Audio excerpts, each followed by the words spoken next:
Hey guys, welcome to the Liberal Hive Mind, a channel solely focused on exposing the abundant hypocrisy of the left. Folks, it's been pretty clear since the start that Jussie Smollett is screwed. Well, at least it's been pretty clear that things weren't necessarily going too well. Now, we were covering the whole Kyle Rittenhouse situation and things were pretty much going well the entire time. It looked like a pretty clear case of self-defense in the moment Gage Grosskreutz admitted that he pointed his firearm first before Kyle Rittenhouse responded. It was pretty much game over right there. But Jussie Smollett is in a completely different situation.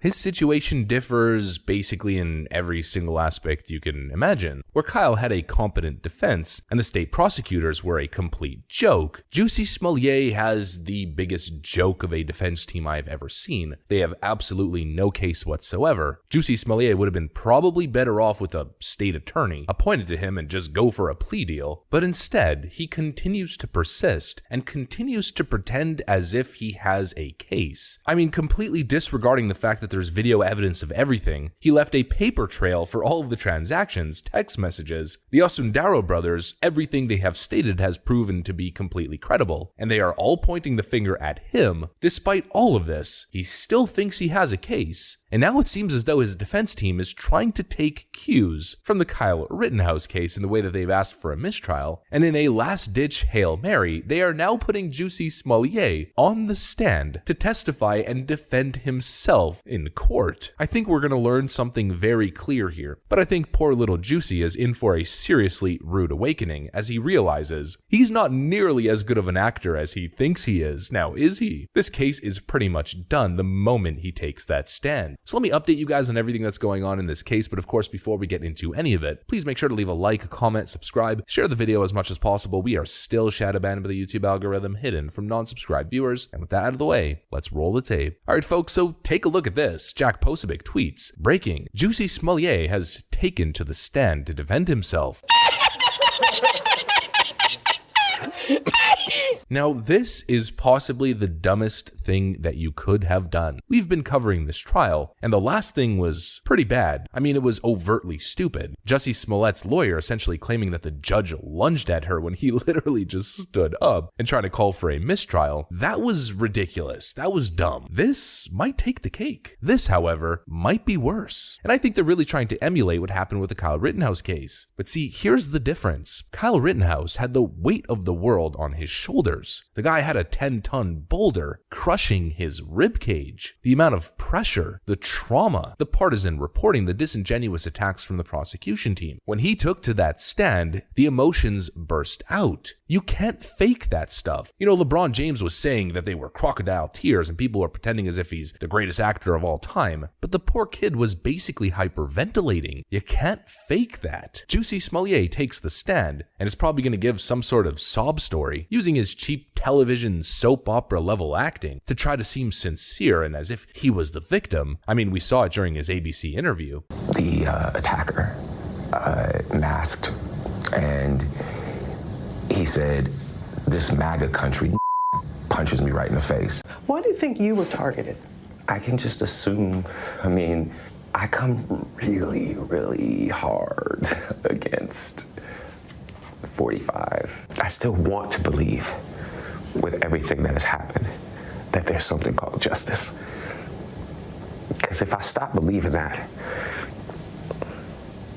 then what's it all for? Which was so fake to anybody who has a good feel for body language, emotion, and basic human emotion. But Jussie Smollett expects to take the stand doing that, and that's somehow going to turn this whole case around in his favor. And all of the overwhelming evidence, and I mean truly overwhelming evidence that points to his clear guilt, well, they're just going to be convinced by his fake, cheap Hollywood crocodile tears. You know, that argument that lefties were making about Kyle, it was disgusting in that case, but in this case, it fits. It's accurate. The guy is full of it. Clear narcissism, a clear sociopath, in other words, a Hollywood actor who just refuses to accept the fact that he is guilty, that he did something not just wrong, but truly deplorable. to try to paint 50% of the country as vicious, vile racists that are attacking people in the streets based on their identity. It's disgusting. And that was clearly the intent, as now, of course, things get continually worse for him. Nigerian Osundaro brothers testify under oath that Jussie Smollett composed his ridiculous hate hoax for the media, knowing that they would buy it. Matt Finn reports right over here from the Smollett trial. Osundaro brother asked under oath who was the audience supposed to be. Osundaro says, according to Jussie, the media. This kid is done. And right as I'm recording this video, the information starts to trickle out. Once again from Matt Finn, Jussie Smollett has already destroyed his defense. Now, what was the argument that his defense team was making just the other day that we were laughing at? Well, the entire premise of Jussie Smollett's defense was that the Osundaro brothers set up this whole thing to attack Jussie and then convince him that they needed to hire him as security after it was clear that he was in danger. Then Jussie Smollett testifies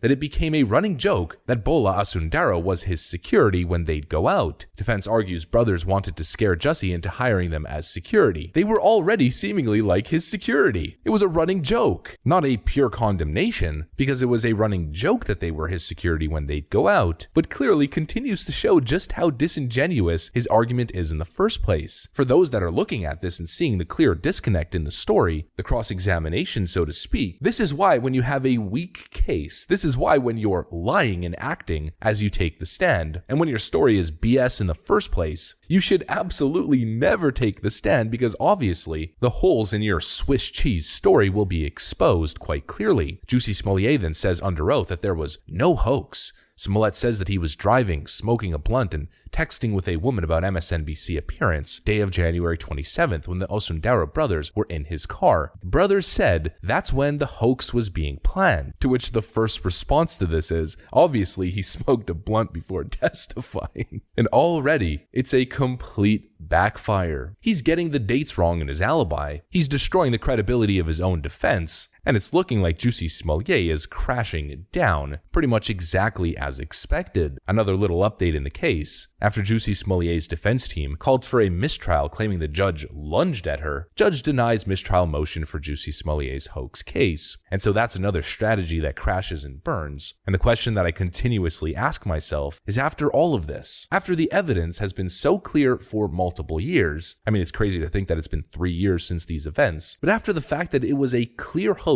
basically since the start for anybody that was paying attention, anybody actually digging into the facts of this case, when are Democrats and media figures who promoted this stuff going to apologize? For instance, Kamala Harris. Your initial tweet of him, would you like to make an amendment to your original sentiment? Which tweet? What tweet? About saying that it is a modern day lynching, that Sorry. yes, Jussie Smollett. Okay, so I will say this about that case. I think that the facts are still unfolding, and I'm very concerned about, obviously, the initial allegation that he made about what might have happened. When is she going to apologize, claiming this was a modern day lynching and connecting it to Donald Trump during the campaign season? When is Alexandria Ocasio-Cortez going to apologize for her tweet? There is no such thing as racially charged. This attack was not, quote, possibly homophobic. It was a racist and homophobic attack, AOC says. If you don't like what is happening to our country, then work to change it. It is no one's job to water down or sugarcoat the rise in hate crimes. You mean the rise in Democrat hate hoaxes? You absolute disingenuous politician. But when are the celebrities going to apologize? When is the media going to apologize? When are these Democrat politicians, Eric Swalwell being another, I mean, pretty much all of them fell for it, when are they going to apologize? The answer is never. Jussie Smollett is most likely going to be held accountable for his actions. But what about everybody else in the liberal establishment that, in my view, is almost equally as guilty? When are they going to be held accountable for the constant propaganda and misinformation that they spread? Well, the answer is probably never. Of course, the only way to hold them accountable, I guess, is at the ballot box. But in conclusion, last thing I'm going to say, Jussie is done. That's what I got for you guys, though. If you enjoyed this video, please make sure to leave a like, a comment, subscribe, share it as much as possible. I got to get back to work, though. Thanks for watching, and I'll see you on the next one.